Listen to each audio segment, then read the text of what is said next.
Spanish. I'm afraid not Portuguese, but French and Spanish. It's available during the plenaries, so please get an interpretation device should you require one. So we will start with some welcoming remarks from Alice Amorim, the Programme Director of the COP30 Presidency, and then Daniele Violetti. But I'll introduce Daniele in a moment. First, if we can welcome Alice Amorim up to the podium with a warm round of applause.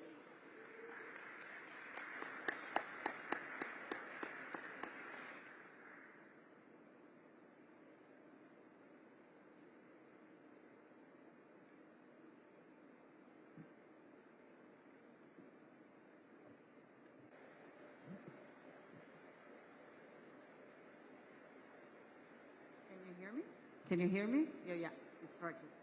Good afternoon to all of you. Lucy, Marcelli, parties, authorities, observers here present. It's an honor to be here representing the COP30 presidency in this very important mandated event. In the context where climate change is a highly politicized and contested issue, the spread of false information or distorted facts can delay necessary actions and lead to ineffective measures.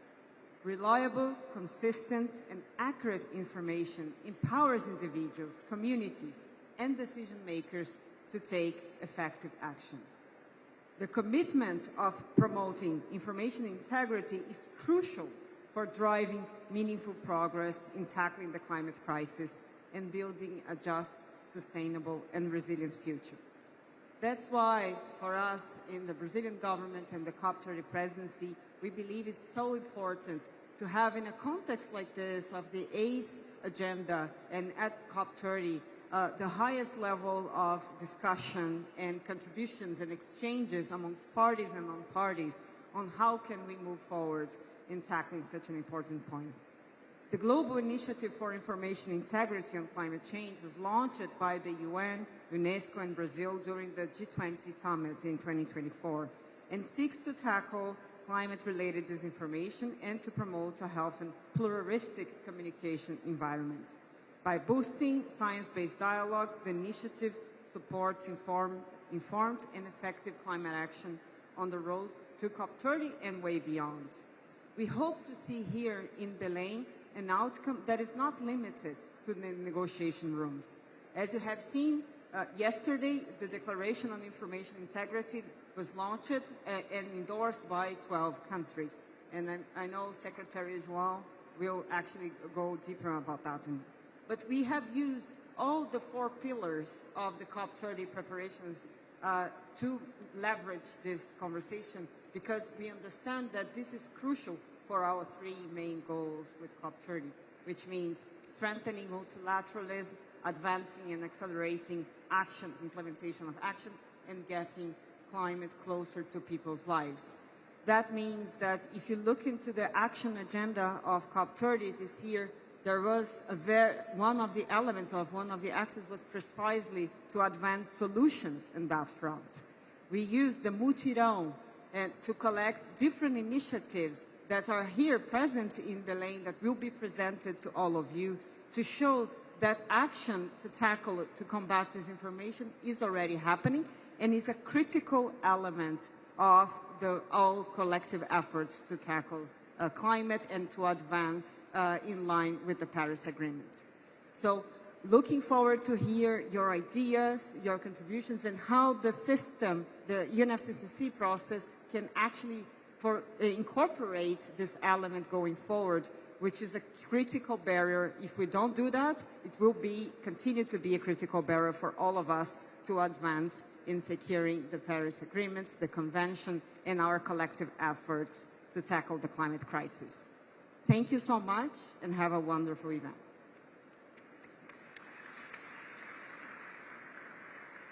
Thank you so much, Alice, for really setting the scene wonderfully there and calling out the need to highlight solutions and work together. I would now like to introduce Daniele Violetti, and Daniele is the Programmes Coordinator at UN Climate Change. So warm round of applause for Daniele.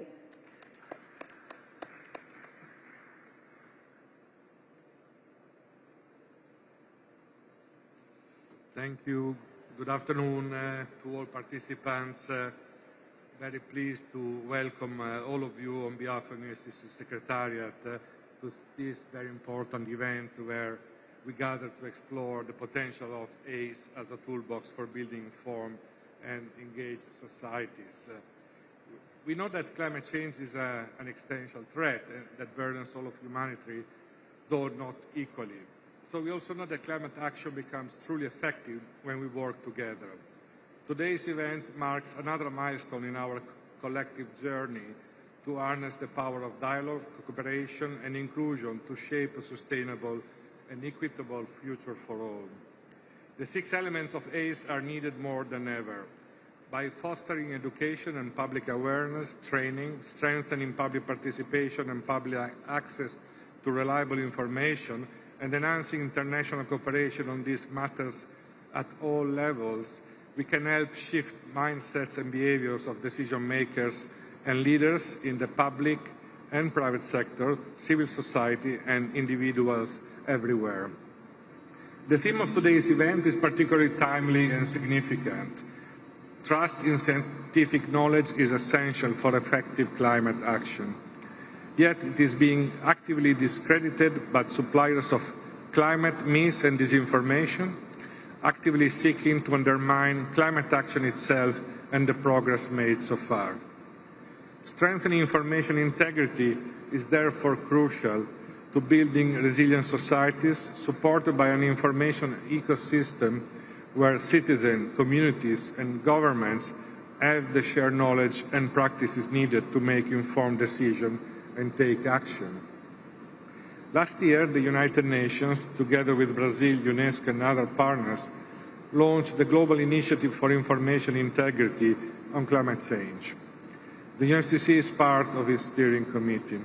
Grounded in the UN Global Principles for Information Integrity launched by the Secretary General in 2023, this initiative provides a framework for multi-stakeholder action to foster a healthier, more human information ecosystem. Structured around a global fund, an institutional agenda and campaigns on climate change, the initiative addresses the need for policies that project information integrity, safeguard those reporting on climate issues, and support the development of informed and inclusive climate action. Earlier this year, the Global Fund issued a first open call for proposal to support non-profit organizations conducting research, communication and reporting that strengthen information integrity on climate change. By integrating these aids into national policies, plans, strategies and action, countries can build more informed, participatory and resilient society capable of distinguishing fact from falsehood and advancing inclusive and effective climate action. With this, I would like to close by thanking Marcel and Lucy for moderating today's event and guiding our conversation today, and I would like to thank you all for joining here today. Thank you very much.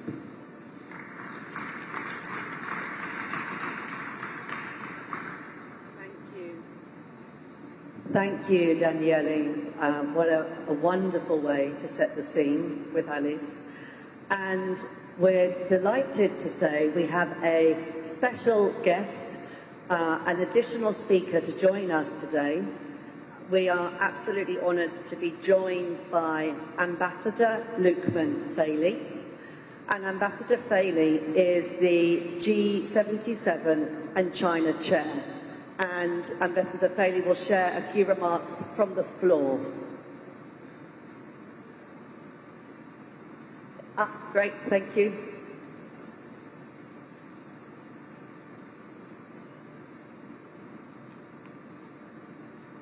Good afternoon all. Let me first thank the Presidency for giving me the opportunity to share remarks. I'm happy to be here on behalf of the Group of 77 and China. I see that this is an important event which highlights the need for actions for climate empowerment. We reaffirm the critical importance of action for climate empowerment as a cross-cutting enabler for the full and effective implementation of the Convention and the Paris Agreement. As parties consider the review of the 4th annual summary report under the 10-year Glasgow Work Programme on ACE and its short-term action plan.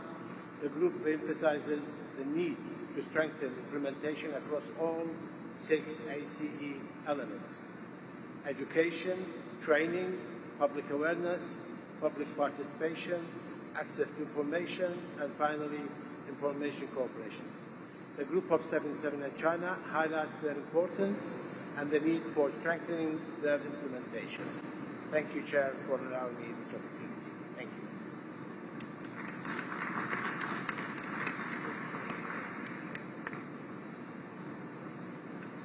Thank you. Now we will start a panel presentation, Foster Information Integrity through ACE. This panel will explore how the 6 ACE elements, education, public awareness, training, public participation, public access to information, and international cooperation on these matters, serve as essential tools for informed and engaged societies. In turn, how bus information integrity is a prerequisite for effective ACE implementation. So, to start this panel, I want to invite to join us in the stage João Brandt, Secretary of Digital Policies in the Secretariat of Social Communication in the Presidency of the Republic of Brazil. A round of applause for João. Also, I want to invite Charlotte Scadan, Senior Advisor on Information Integrity in the United Nations Global Communications. Round of applause for Charlotte.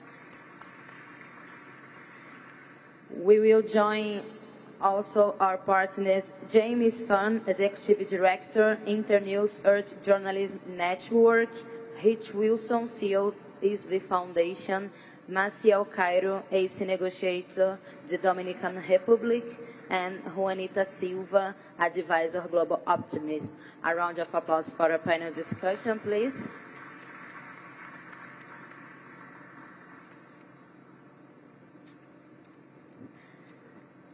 I am from Rio de Janeiro, and we have one rule there. We make the applause to the people come for the stage, and we didn't stop since everybody be in the place. So,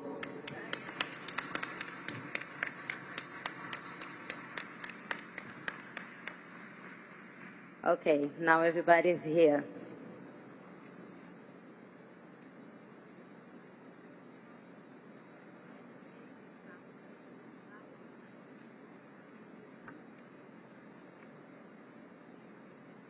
Thank you for coming. I will pass the floor first to João and Charlotte for their opening remarks.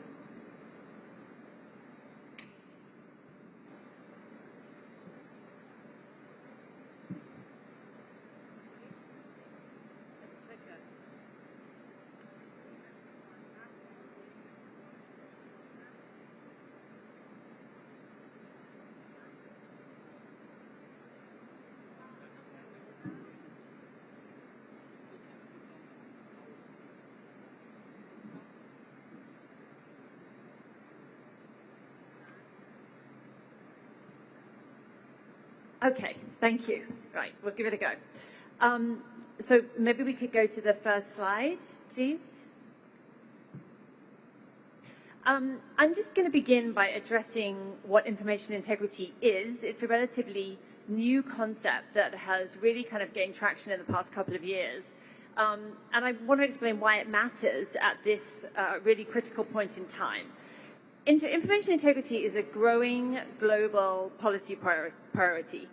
The UN has been activated around this issue for at least the last couple of years, very intensely, recognizing it as fundamental to progress on climate action and also across all of the Sustainable Development Goals. We see now governments, civil society, educational institutions, the media and the private sector recognizing its importance. And for the first time, information integrity has been added on the action agenda here at COP30. As laid out in the UN Global Principles for Information Integrity, this concept refers to an information ecosystem in which reliable and accurate information is available to all, enabling people to engage meaningfully in public life, make informed decisions, and exercise their rights. Next slide. But this is not, unfortunately, our current reality. Instead, we face escalating risks undermining our information environments. And this is degrading public access to evidence-based information. It is impacting decision-making, and it's really having a negative impact on societal trust and cohesion. Next slide.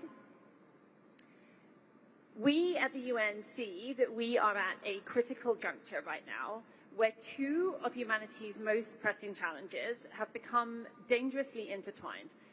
And those two challenges are the erosion of our information integrity, the erosion of the integrity of our information ecosystem, and of course the climate crisis. And here is some of what we're facing.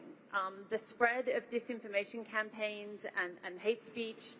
We see the harassment and targeting of experts, advocates, educators, scientists, and civil society members. We see the malicious use of digital media and AI technologies, and the monetizing of disinformation and hate. We're also facing disruptions to our ability to access and share information, and this includes the decline of independent journalism, attacks on press freedom, and of course the role of emerging technologies, including AI, and algorithms that limit information diversity. And of course, the challenge of continuing digital divides. So next slide. So here are just some examples, I won't read them all, of the kind of claims that we see in our research and that we hear about from partners and colleagues across the world that are designed to mislead the public and policymakers and to undermine climate action. They include, claiming that climate change is overstated, that there's no scientific consensus, that it's a manufactured scare tactic used by elites, or even that elites are controlling the weather. And next, please. And we see this kind of content traveling at a very high volume across many spaces, online, but also offline. The winners, of course, are fossil fuel interests, political actors, and digital influencers monetizing outrage. And those who lose out are marginalized communities who face disproportionate harm and are targeted with this kind of disinformation. And ultimately, people are not empowered to engage with climate action and climate solutions. So this huge, enormous challenge that we face is precisely why, as you just heard, we launched the Global Initiative for Information Integrity on Climate Change a year ago. And I'll now turn it over to João, who's going to speak about that initiative. Thank you. Thank you, Charlotte. Yes, I think it's important now to connect the information integrity debate with the ACE debates. Of course, we're talking about a cross-cutting issue that goes and helps and underpins the action on education, public awareness, training, public participation, public access to information, and international cooperation. But we would like to highlight the direct connection with public awareness and public access to information, especially when we discuss about the obstacles to realize and to undertake the actions on that. So I think bringing information integrity to the table at this moment means not only talking about the positive actions that member states can do and move forward, but also how to deal with the obstacles and the externalities of these obstacles to the ACE agenda and to the Glasgow program. So we're meaning, as Charlotte is saying, that information integrity is built on societal trust and resilience, healthy incentives, public empowerment, independent, free and pluralistic media, and transparency and research. Next, please. So this global initiative was launched at the end of our presidency at G20, as was mentioned before, and it's joined by Belgium, Chile, Denmark, Spain, Finland, France, Morocco, United Kingdom, Sweden, Uruguay, and research networks and NGOs, such as the Forum on Information and Democracy, the International Panel on Information Environment, and Climate Action Against Disinformation. So here it's a bunch of actions that already happened in the last year, but I would highlight the declaration launched yesterday that brings the idea of commits the 12 countries that have signed, but also calls for donors, for private sector, for governments to work upon this agenda. Next, please. Some of the strategic pillars that the initiative brings are strengthening research into climate information integrity globally, and it's not by chance that IPCC, WMO, and other institutions around the climate debate are part of the advisory group of the initiative, because of course our work stems and comes from the work that has already been done in the last decades that are around this issue. But of course, we have to support evidence-based action and solutions. We're talking about trying to bring to implementation and to create impact, positive impact, on the climate agenda. Next, please. So this is basically a view on how we see coalition and cooperation and a multi-stakeholder perception, bringing evidence, bringing investigative journalism, political engagement, strategic communications, public awareness and information and advocacy that can lead to evidence-based insights, transparency and accountability, bolstering independent media, supporting accurate, reliable information, capacity building and training, and go into public awareness and empowerment and greater societal trust and resilience, and, of course, climate action and future resilience. What means that's absolutely connected to the ACE agenda and to the Glasgow program. Next, please.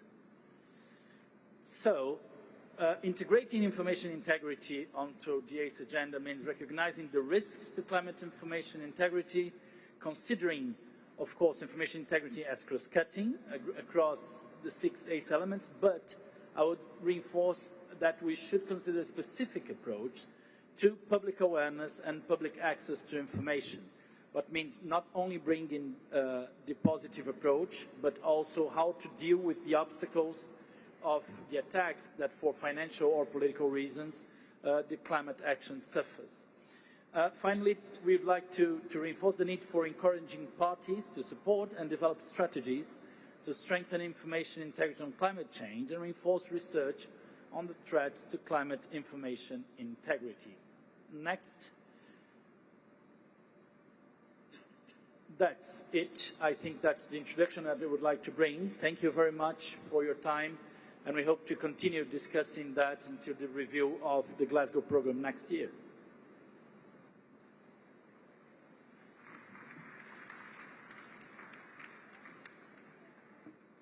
Thank you, João and Charlotte.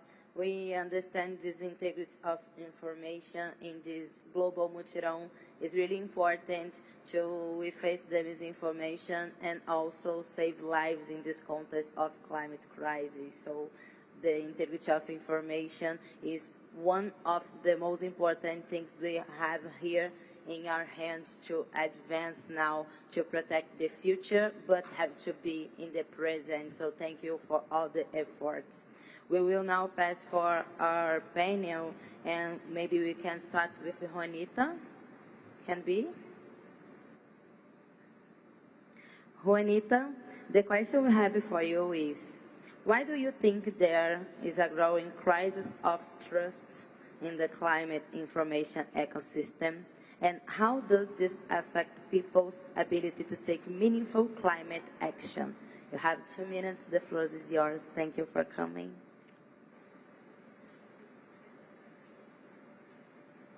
Hi, everyone. First of all, thank you so much for having me here. It was clearly not the optimal day to lose my voice, so sorry, I'm going to do my best. I believe there's a growing crisis of trust in climate information ecosystem because people are increasingly caught between too much noise and too little credibility. So studies show that more than 40% of the world population has been exposed to some kind of climate disinformation online. And combined with the fact that trust in traditional news outlets has fallen below 50%, we are clearly in deep, deep trouble. I've been working in the climate space for almost a decade now, and I'm always very vocal in my social media, so I've realized this year is the year where I've gotten the worst kind of conspiracy theory comments on my Instagram, so I will share some of my favorites just so you get the idea of what's out there. Climate change is the world's largest scam. This is just propaganda to make countries poorer. And my personal favorite, glaciers are growing and not shrinking. So that's the kind of things we see on social media every day. Why is this? Over the past decade, climate science has moved from scientific circles to social media feeds. And in social media feeds, the algorithm rewards outrage, simplicity, and emotional reaction so much more than it rewards actual accuracy. This has created a fragmented landscape in which misinformation and politicization thrive. When climate narratives are co-opted by partisan agendas, many people stop trusting who is saying something even before they understand what that person is actually saying. So the erosion of trust directly undermines people's ability to take meaningful decisions and meaningful climate action. When the public can distinguish between fact, spin, and manipulation, what follows is paralysis, because we don't know what to do, we don't know what is actually real. People feel that nothing is certain, institutions appear self-interested, and collective action becomes harder to mobilize. So rebuilding trust means recentering communication on transparency, local relevance, and moral honesty. Moving from these abstract data points that we see everywhere to stories that actually show tangible solutions, lived experiences, and shared common values. Stories that make people feel like they belong in the solutions and not that they're being constantly lectured by someone online. Only then, I believe that information can actually become empowerment instead of just noise. Perfect. Thank you, Juanita. I will move the floor for James.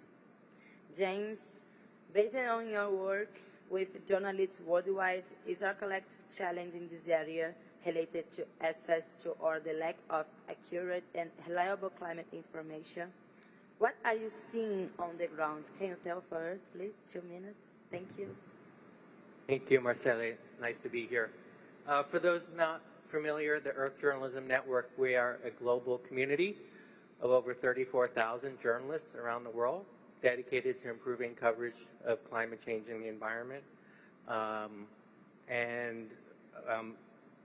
Last year, we carried out a survey of over 800 climate journalists, the largest such survey ever carried out as far as we know, to try and determine what is happening on the ground. First of all, the good news. 77% of journalists say that climate coverage has increased over time, and 82% of journalists say that their climate stories have more prominence now than 10 years ago. 72% of journalists say they are able to cover both problems and solutions. This is really important, to cover solutions to give people a feeling of hope as well as understanding the challenges of climate change. And we have documented so many impacts on public policies, on regulations, on debate as a result of good climate journalism. We've seen how low carbon development has been, policies have been boosted in places like India and Vietnam. In India and Fiji, we documented how villagers that were threatened by sea level rise were resettled as a result of good coverage. In Uganda and Vietnam, we documented how sand mining was causing erosion, and that was also banned in several key areas. But now the bad news. Journalists say that even though climate coverage has improved, it does not match what is needed. I think that is obvious. 35% of journalists say they have been threatened for their climate coverage, threatened financially, physically, legally, and a similar number, over a third of journalists, say that they have to practice self-censorship. They have to restrict what they report because of these threats. 62% of journalists, a majority, still feel pressured to include sources who are skeptical of climate change. This is a phenomenon we call false balance, and it's improved over time. A lot of countries now you don't see that so much, but in many places it's still a problem. And of course, most of all, journalists say they're seeing a massive rise in mis and disinformation. 93% say that overwhelming source of this mis and disinformation is social media. But there are things we can do to help address that, and I hope to talk more about that in the future, but I'll stop there for now. Thank you. Thank you, James. Can we make a round of claps for our speakers, please? I will move the floor for Rich. Rich, how is the public debate currently representing the desire of a vast majority of people in terms of their support of ambitious climate action? And also share with us the global citizen experience, because it's important for this global material we are making. So the floor is yours, 2 minutes. Thank you. Thanks so much, Marceli. Look, I mean, I think we all know, don't we, that we are in uncharted territory, right? I mean, we all know the stat of 89% of people who want ambitious climate action. When I started my career, I was working as a climate advisor in the UK government in the year 2000. And in those days, the level of support for climate action was often going between like 45% and 52%. In the UK, it's recently dropped from about 72% to 66%. That's called a decisive majority. And whether it's in Brazil, it's 68%. In the US, I mean, so in the US, it's currently 66% of people support more ambitious climate action. I mean, these are what you call decisive majorities of support. However, the politics doesn't reflect that, and this is clearly an enormous problem. And I think a lot of what we've heard about already from the collapse of journalism and fake news, etc., is really kind of feeding into that situation. But one of the areas of hope, I think, is that there's also 89% of the population want to see stronger misinformation laws. And we have this very interesting situation, which for me is the first time in my career, whereby politicians who historically more or less wanted to follow public debate because they thought that's where the votes lied, there seems to be a political illiteracy emerging into the system, and that's why it's vital we think about these things in terms of these kind of ecosystems. Now, the reason we're here at COP30 is supporting this Global Citizens Assembly that Marcelo has been a great supporter, as well as the Brazilian government. And part of the reason that's so important as a kind of legacy of COP30 is we know that this vast movement of public participation processes are brilliant at dealing with the issue of misinformation, because the real challenge comes into place when you go from the top level, I want to see climate action, but actually in my community. Now, what's going to happen on the ground? And people have concerns about new infrastructure, but this isn't a climate concern. This is just a development concern, whether people are going to have a new Amazon warehouse next to their house, a new road. So fundamentally, what we need to have in place is new governance infrastructure, a global mutual, to be able to support the conversations of how we move to implementation. And that's why I'm working with ACE and Marcelo and others across the COP30 team. It's so heartening to see people recognizing that we have to shift towards implementation, but to do so, we need new governance infrastructure, which is really anchored in communities to do that. Thank you, Rich. We are understanding the challenge, so I will move the floor to Lucy to make the last question in your panel. Lucy, please. Thank you. Oh, yeah. Thank you. Thank you, Marcelo, and thank you. And a round of applause again for the speakers so far. That's great. Our final question in this challenges section is for Maciel Caro. And Maciel is an ACE negotiator, Dominican Republic. Welcome. Thank you so much for coming. My question for you is, in terms of challenges, what challenges do countries face at the national level in creating the conditions to enable informed and empowered public engagement in climate policy and action? 2 minutes, please. Thank you. Thank you. That is an excellent question, Lucy. I know this is not necessarily protocol, but I do want to take the opportunity to highlight the effort that the presidency has made in coming up with this event and putting together the Initiative of Information Integrity. Coming from a developing country, it is for us highly essential that we are able to access information that is not only science-based, but that also has data that the public is able to access. Some of the main ideas that come to mind when thinking about the challenges is, and seeing the broad range of speakers that we have today, I would like to start from the current date to the past. So right now we have a lot of different ways in which the public will use the information and different platforms that people use the information. So when you have a developing country that has part of the country that doesn't have access to internet and doesn't use social media in the same way that other countries are able to access the social media platforms, or that we have frequent power outages, so you can't really rely on the most modern ways that people access to information. We have to heavily rely on the traditional ways that people access the information, such as printed press and sometimes the radio. One of the most ironic things that we found in 2022 when we had a climate change perception, knowledge, and practice survey was that a large part of the population didn't rely on the government information. However, they relied more in the priest from the church based on the information that they could provide on climate rather than in the government itself. So the institutional arrangements need to be strong, need to be collaborative, and need to be inclusive to tackle that challenge. Secondly, the budgetary constraints that often institutions have in order for them to shape, design, and implement effective communication strategies that address climate change is a very big challenge.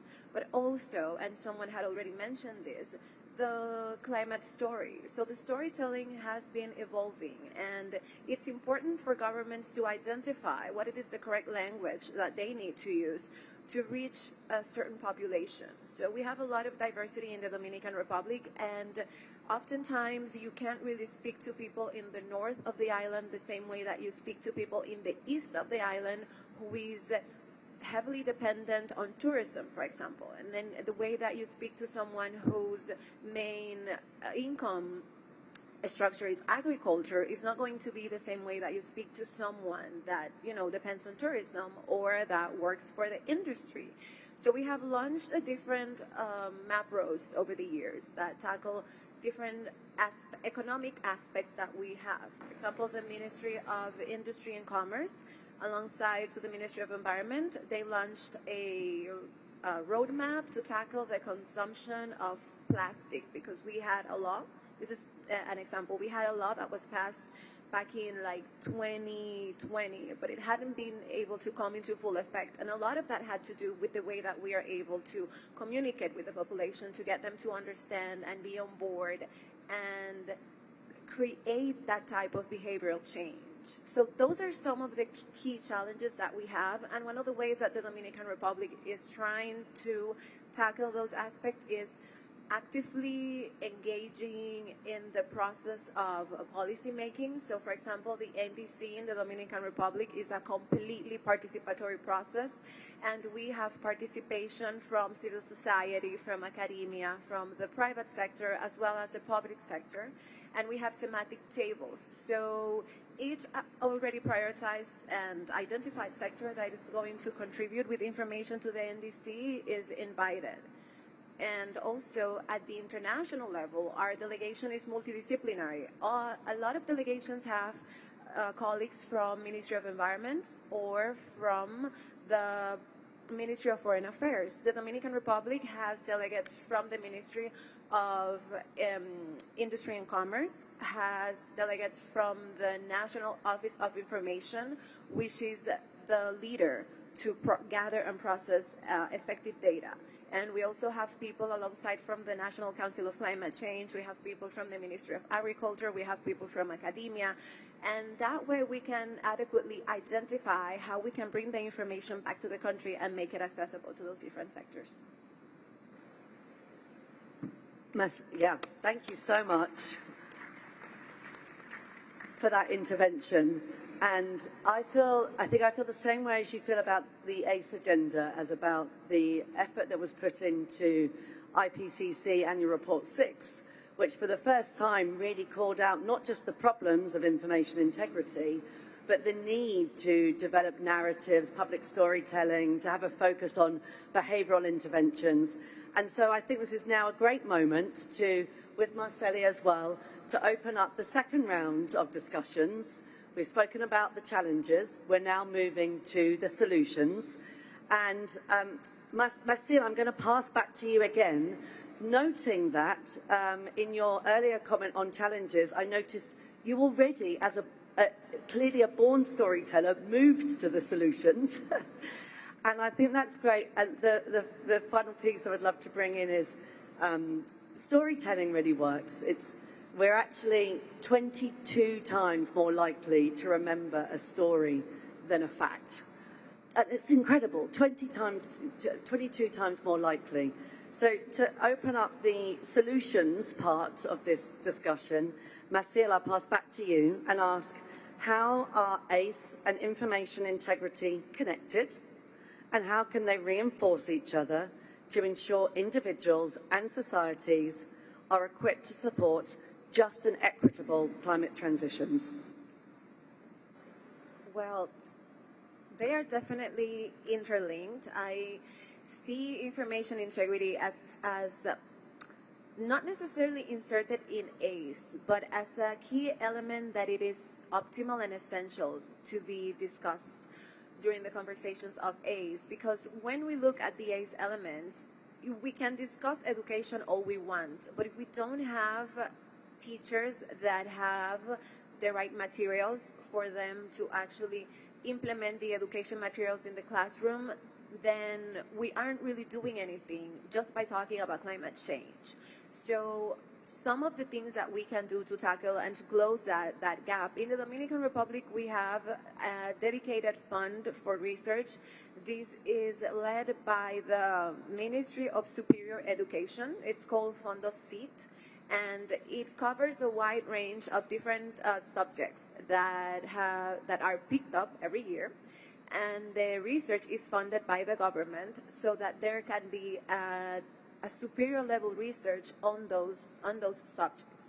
And then one of the things I was saying about the storytelling, for example, the National Council for Climate Change had an initiative through social media, which was called the Climate Little School, in Spanish, Escuelita Climática. And so what it did is that we had the head of communications. He would often interview different relevant stakeholders that relate to the climate change policy-making aspect, and then he would create some very short educational videos that addressed key aspects.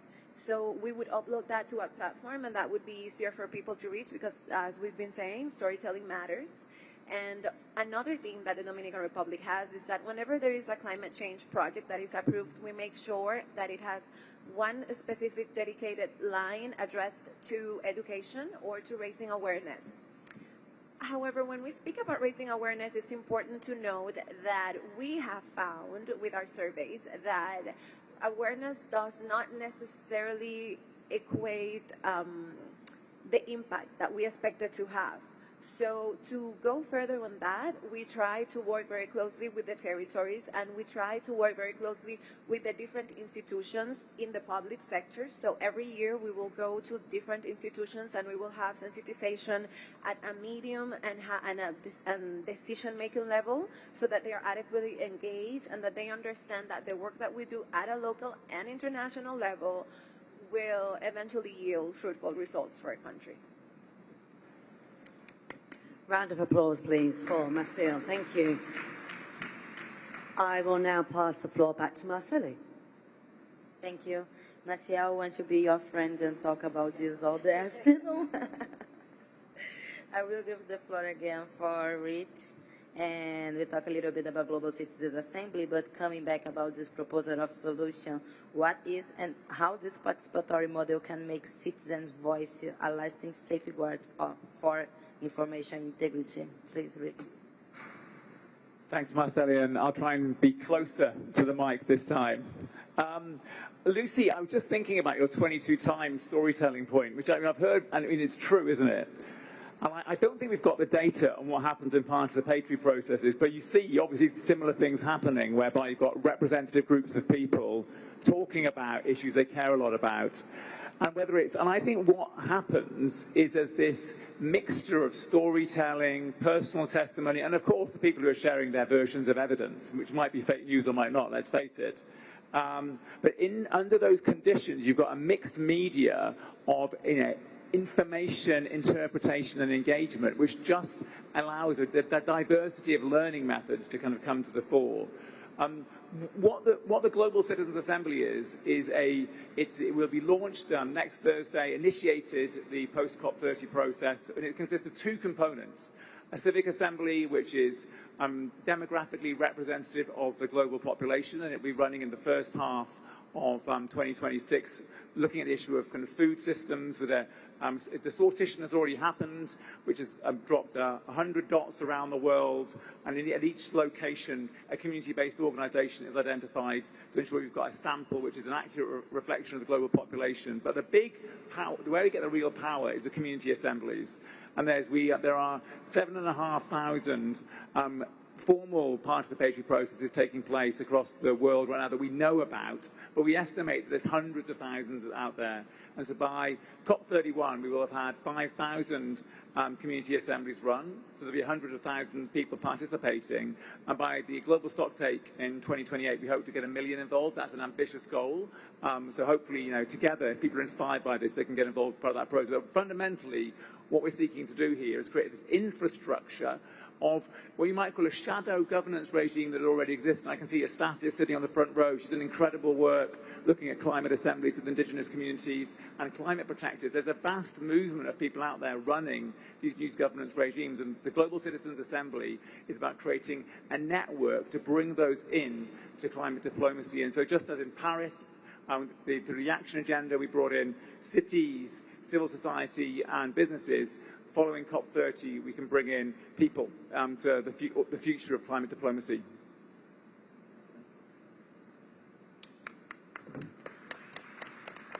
Thank you, Rich. I will move for Juanita. How can climate education and literacy give people the tools to recognize disinformation and to strengthen resilience to misinformation? And like a young person, the climate education for us is really important. So the integrity information, climate education are really close or not? I think yes, but the floor is yours, please. Thank you so much for this question. And it hits really close to home. I'm from Chile, and we have presidential elections this weekend. And we have seen how my country is following the footsteps of other countries where misinformation has been used to manipulate elections. I want to talk about the solutions because we've seen in Chile that some candidates have been using these tactics, bots, fake news, etc., to get ahead in the presidential race. And what I have found personally to be a very, very useful solution are fact checkers. So if anyone is a fact checker here and is taking that really, really important job, I thank you very deeply. But I want to talk about other solutions, and I want to push back on what was said a little bit before, because climate education and literacy can be one of the most powerful tools we have to counter disinformation. Yes, I agree, and the UN and this presidency has been doing an amazing job on that, but I think this is only if we expand what we mean by education. So for too long, I believe that climate has been focused on the science itself, so emissions, temperature rise, impacts, measurement, which is, of course, don't get me wrong, absolutely fundamental and important, but it's not enough. It's not enough if we're not teaching how to navigate the information ecosystem itself, the information ecosystem around all this data. Studies show that communities with stronger climate literacy are up to 30% more resilient to conspiracy theories, and that's because education doesn't just transfer facts, it builds cognitive resilience. One particular effective approach is what psychologists call the inoculation theory. So just like we do with vaccines, where we're exposed to a weakened version of a virus, the inoculation theory exposes us to a weakened piece of misinformation and then explains us why it is misleading, so we can then go out in the world, and when we encounter these kinds of headlines or misleading news, etc., we're able to identify and reject them. This means that climate literacy shouldn't only be about emissions targets, policy agreements, which again, don't get me wrong, is absolutely the priority here. But it should also be about how we teach information, how information is shared, how it spreads, who benefits from distortion, and how emotions are used to manipulate it. When people understand both the science and the storytelling behind climate, they can stay open-minded without being naive. So I 100% agree on the importance of storytelling. But ultimately, climate literacy is civic literacy. It gives citizens the tools to think critically, to question without falling into cynicism, and to rebuild trust through understanding. In that sense, every newsroom, every campaign, every organization here has a role to play in strengthening our collective immunity to misinformation. So I think those are the solutions, and that's where our efforts should be focused on this agenda. Thank you, Anita. I will move the floor to James, and understanding we are in one copy with culture included in the agenda, we understand the communication is really important for all us to mobilize and to engage in. So what kinds of support or partnerships from philanthropy, government, private sector, everyone in this spirit of mutirão are most needed right now to sustain independent, fact-based and engaging climate communication? Also, how can journalists and social media creators work together with governments, can raise public awareness effectively? The floor is yours. Thank you. Thank you, Marcele. So what can we do to improve the situation on the ground? Well, talking about partnerships, a great example is the Climate Change Media Partnership, which is a collaboration between Internews' Earth Journalism Network and the Stanley Center for Peace and Security. This CCMP has been bringing journalists from the Global South to the climate COPs for the last 18 years. We've altogether brought hundreds of journalists here to cover the summits, producing thousands of stories. And as Lucy said, that's really what it's about. It's telling stories. And these journalists do a wonderful job at it. That is their profession. There are certainly many other good partnerships out there. There's you may be familiar with the Climate Action Against Disinformation Network, a group of 120 organizations working for climate information integrity. What are the kinds of things we can do at the Earth Journalism Network? We provide training workshops, we provide grants for story, we support local media, we do a lot of investigative reporting. We've produce special reports on greenwashing and how companies tout climate benefits that aren't really there. We just recently came out with a special report on how the building out of AI data centers and cryptocurrency mining operations are causing huge climate and environmental impacts. And there's so much more, but let me just make 3 key points here. First of all, we really need to support local media, okay? This is the media that is hurting the most. There are a lot of very strong multinational media out there that are doing well and doing great reporting. But it's really at the local level where the media is hurting, where the traditional business model has collapsed, and where we're seeing news deserts. And that's especially true about climate change. And it's the local media that we found that creates the most impacts because they tell the stories in local languages and they know the situation on the ground. The second point, this requires investment.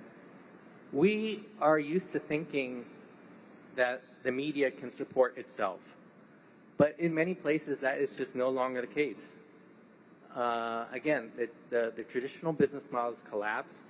And when it comes to, especially when it comes to climate change and the environment, we're just not seeing enough stories out there. So we don't just need private investment, frankly, we need the public sector to support climate communications and media. And we need philanthropy to step in if we want the kind of climate coverage that this world needs. And finally, we need to work more with social media content creators, so-called influencers. That's where a lot of audiences are going to, and they can be really important communicators about the climate crisis. What we're doing at the Earth Journalism Network is bringing together traditional journalists with social media content creators so they can learn from each other. Influencers can learn how to access good information and explain it accurately. Journalists can learn how to tell their stories in a more compelling way using short-form video and social media platforms to get climate information out. We call this program Earth Shorts, and we think it's a great model to help counter climate disinformation and boost climate information integrity. Thank you.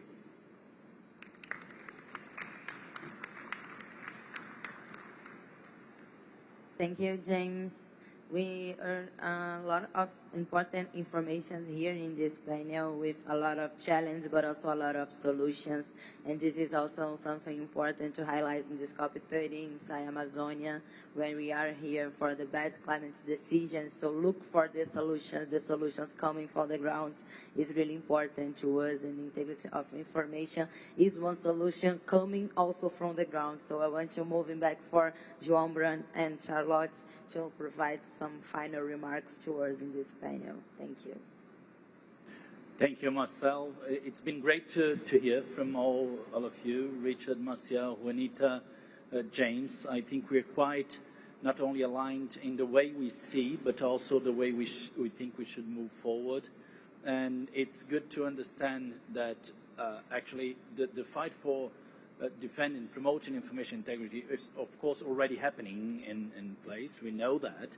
It's been decades of work of climate activists and organizations on that, but we can bring that to attention of negotiators and of other players involved in terms of the need to deal not only with the natural or positive obligations that come from the ACE program, but also to deal with the obstacles that other players are doing to these to become reality on the ground. So I'm glad to see that and to see how close we are in terms of what has to be in the diagnosis, but also in what has to be done. Thank you very much for the opportunity.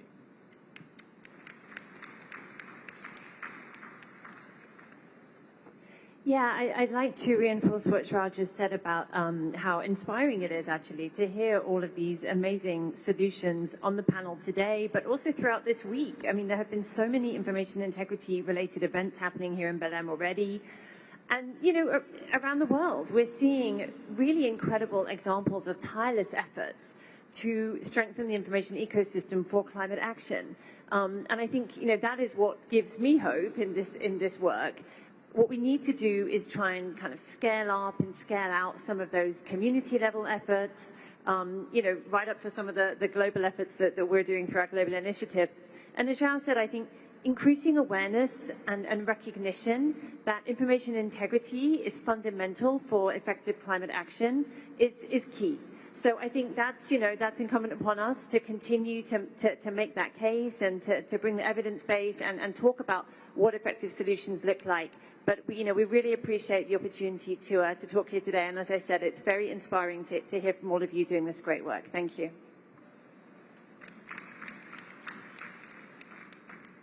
Thank you, Charlotte. We are finalizing this panel, but I just want to highlight inside my journey to be Presidency of Climate Champion.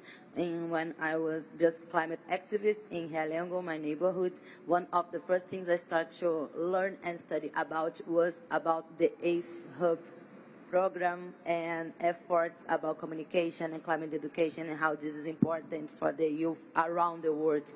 So it's my absolutely honor to be here with you in this moderation. We are finalizing this panel, so thank you, and a round of claps again for all our panelists, please. And I will give the floor to Lucy to conduct the next part of our meeting here. Thank you so much. Thank you, Marcele. It's been such a delight to co-moderate with you. Panelists, thank you. Yes, you may exit the panel now. Thank you. There's always that moment of, do I go? Yes, now is the time. Marcele, I think you're also going to be leaving us for an hour or so while we do the World Cafe, and we break you all into groups.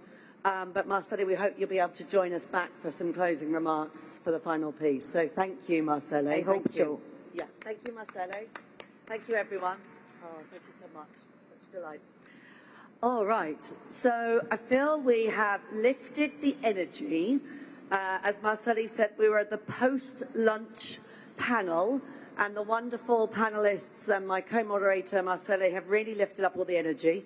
And now we're going to keep it going with some breaking out into groups.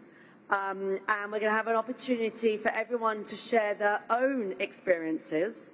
And collectively, we're going to explore this ACE toolbox, the Action for Climate Empowerment toolbox. We've heard so many wonderful stories and interventions about how it's applied in various formats, countries, regions, on different issues.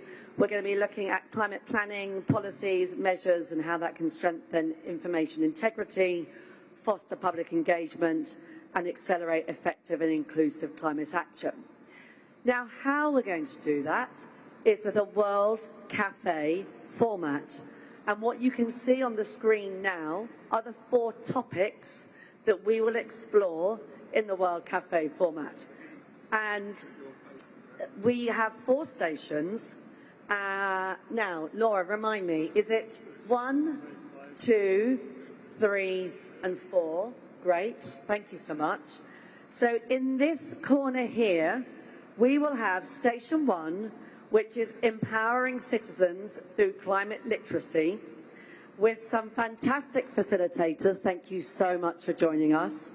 Christine Usden, Global Director, Climate Education, Cambridge University Press and Assessment, and Isaitis Cintron Rodriguez, Columbia University and ACE Observatory. So that's, stay for a moment, I'll introduce, and then we're going to be moving Group 1 into this corner here. Station 2 at the back will focus on enhancing the accessibility, reliability and effectiveness of information on climate change. Again, wonderful facilitators, Hannah Lapalainen, docent, Pan-Eurasian Experiment Programme, Secretary General, University of Helsinki, and Sadatu Gambo Madak, National ACE Focal Points, Nigeria. So that'll be in this corner here. Station 3 over here will focus on mobilizing children and youth for climate leadership. Facilitators, thank you again, JP Amaral, Head of Nature, Alana, and Ayush Dwivedi Youngo. So thank you so much, that'll be here. And lastly, in this corner at the back here, Station 4 will focus on pathways for effective ACE implementation. And our facilitators are Asif Nawaz Shah, Global Covenant of Mayors, and Azul Schwarzman, World Benchmarking Alliance. Okay, so I will allow the groups to introduce the exercise, but you're going to have a short introduction, and then you're going to participate in a group discussion, and you'll then swap. Because as it's World Cafe, you get to do you get to do 2 rounds. So you can pick 2 of these 4 topics, and the stations will remain set, and you can move yourself between them. So if you find yourself at a station where there's, you know, a huge amount of people, you might want to move yourself around because you have an opportunity to do that station in a second round. So 1, 2, 3, and 4. I am sorry to say interpretation is not available during the group discussions. And those joining us online, there's a QR code on screen, and you may provide your input that way if you wish to. So I wish you all a wonderful discussion. You can stand up, have a little shake, big breathe, and move yourselves into your stations. And it might be slightly less than 30 minutes, but we will call you when it's time to move around. Thank you so much.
Hello, moderators.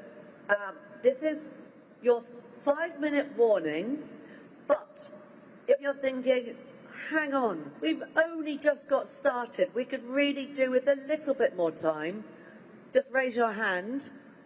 Okay, so we could probably do another, okay, noted. We'll make the second round slightly shorter, so we'll go for about another almost 10 minutes now, and then we'll make the second round a little bit shorter. So I'll give you a call when it's time to start moving round. Thank you, keep going.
Okay, moderators, it's time to wrap up this first round. I know we could all spend hours more discussing, and obviously after the event we are also free to do so. So if you can now, as delegates, as groups, start moving to your second station. As a reminder, it's 1, 2, 3, 4. Let me just, oh, hang on one moment. Let me just read you again which they are. So 1 here is climate literacy. 2 here is information, accessibility of information. 3 in this corner is children and youth. And 4 in this corner is effective implementation. And moderators, if you can please, I would suggest starting your second round with a short summary of what was discussed with the first group, so the second round can build on that. And you have 25 minutes, and then I will call you back. Thank you so much.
make them till 50 in the end. So actually, yeah, it will be 5:15. So I'll give them 5 minutes before this.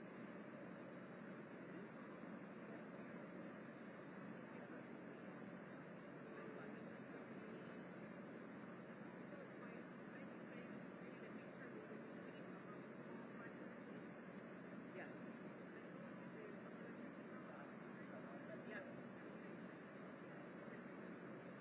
Yeah.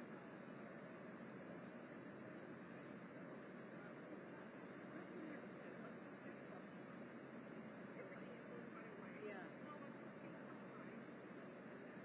I could give them the 5 minutes. Yeah.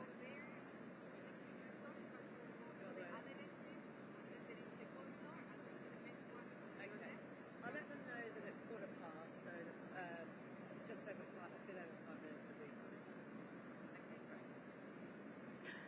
Hi, moderators. We have about another 7 minutes to go, and then we'll be reporting back. So if you could be ready to share your report back in a under 3-minute format. I'll remind you of that in a moment. But about 7 minutes to go. Thanks, everyone.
All right, time to come back.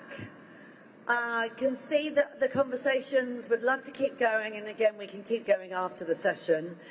Now, don't go anywhere as we're doing a report back, because we're going to do an ACE family photo.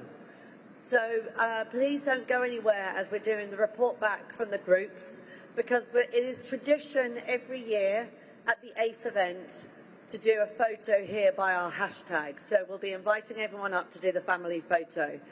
But if I now could invite our moderators from our different stations to report back. And if I could remind our moderators to keep the report back under 3 minutes. We're going to keep it quite snappy. And we have had note takers in each of the sessions, so everything that has been discussed will be entered into the record. So you can keep your feedback to very much the highlights.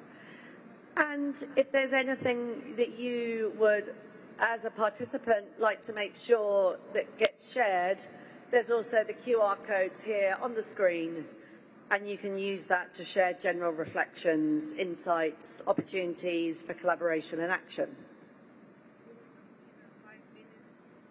Yeah. Yes, no problem.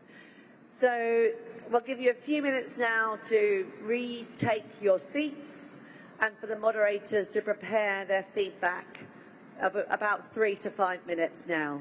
So just have a nice relax.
Laura, will we get Fleur back?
Okay, so let's start our feedback. And Station 1, Christine and Isatis, please forgive me if I'm mispronouncing your names. Please introduce yourselves. And if I can invite you to use the microphones in front of you, and then we can all hear you. So over to you. And as I say, just your highlights under 3 minutes. Thank you so much. Thank you so much. Isatis here. We were talking about how to empower through climate literacy. And we were talking about what are the actors and what are the partnerships that are needed. And we saw, we kept mentioning actors, and we came to this point that was like everyone. So there's no single entry point to combat climate misinformation. And the reason for that is that we have different trusted messengers that will speak to different audiences in order for them to trust the information that is being given to them and create that resilience. We also saw that they're important to include critical thinking in the way, so it's not only about information itself, like information about climate itself, but how do we create like digital literacy so that people can understand when they're seeing fake news, on when they're giving misinformation.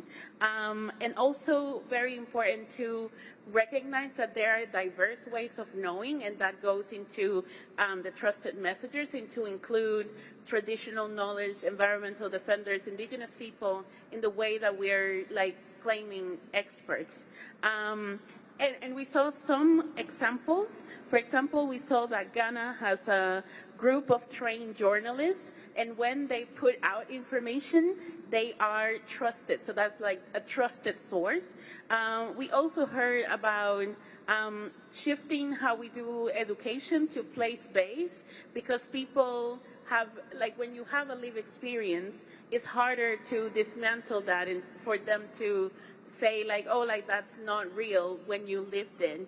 And finally, talking about what is transdisciplinarity and breaking silos within the educational system and bringing them all together. So I don't know if you want to add anything.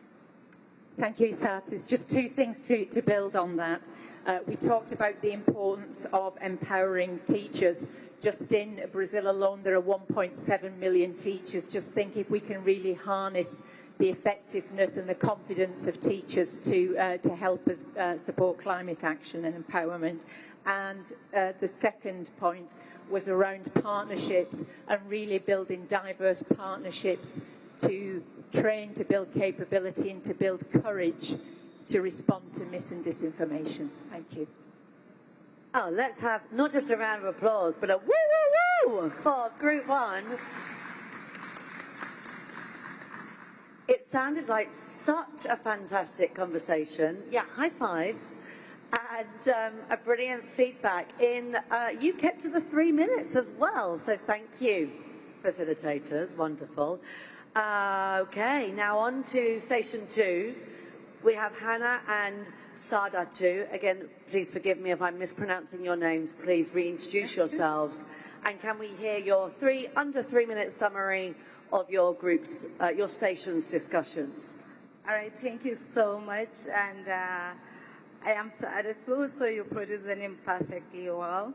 And so our session actually look at enhancing the accessibility, reliability, and effectiveness of information on climate change. And we have a variety of audience ranging from media, research institute, government, block representative, digital sectors. We're all present there. And the discussion rallies around some guiding questions. And what we have is that to be able to have a reliable and accessible information, you need to make someone trust your information. Though it's difficult to fact check information, but you need to identify the narratives, and which is tailored to country circumstances.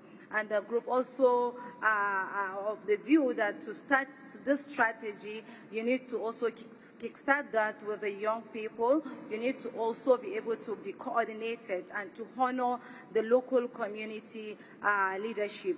Also, reliable information should be produced by the government, and that is the information that is very key. And then we should be able to have the government funding the content producers. That way, we should be able to have accessible information and then reliable information as well. And then we should ensure accuracy in the translations, just to make sure we avoid misinformation. So the language is very key here, and then language is also very, very typical alongside with key examples. That way you'll be able to also reach out to the community themselves. Also the strategy, partnership, and libraries should be able to be localized. So that way there should be a kind of relationship between the government, the media, the activists, and that way information can be coordinated and can be reliably communicated. So I will give the floor to my colleague Anna to add up some few points.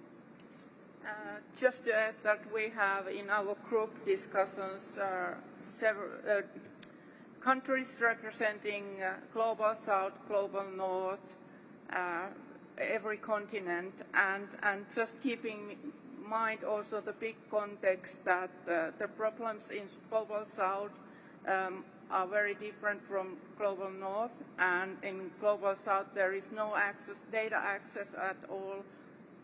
And in Global North there is plenty of data, and the questions of this information are much more relevant.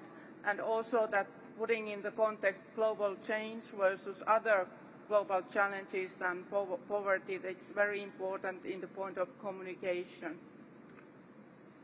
Okay, another round of applause and woo, woo, woo!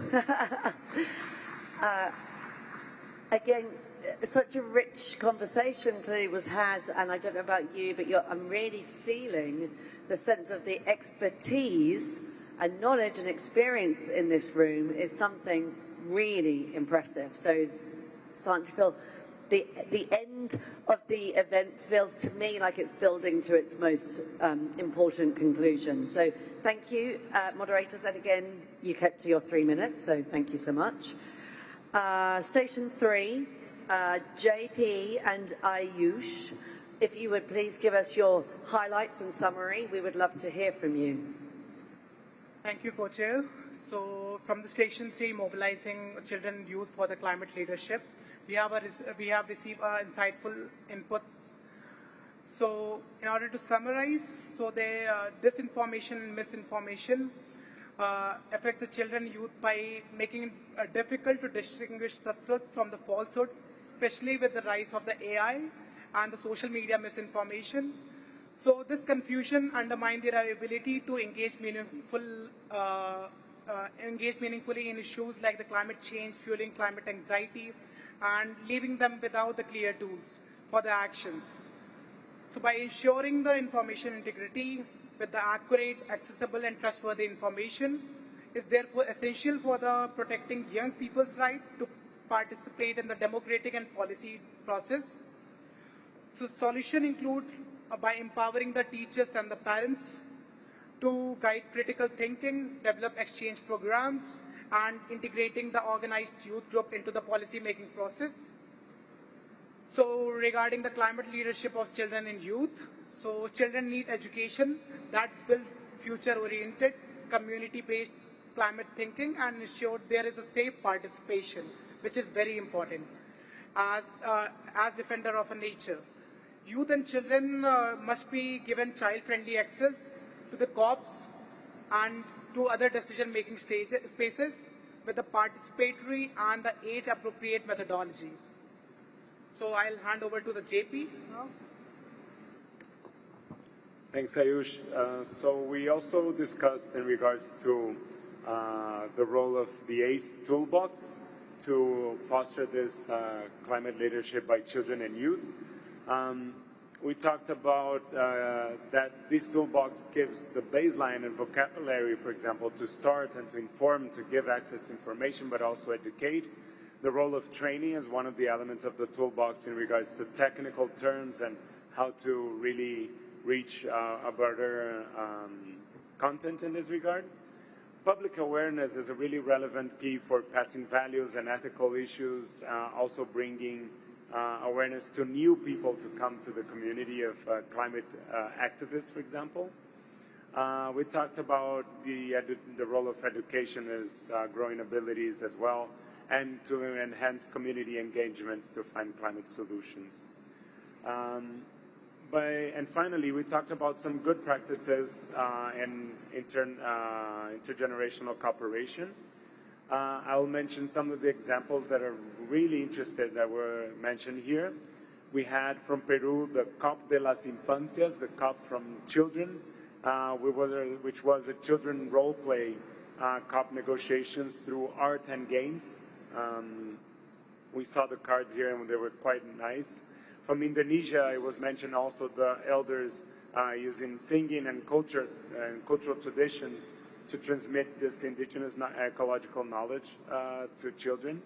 From Australia, also hosting intergenerational learning spaces and dialogues with elders.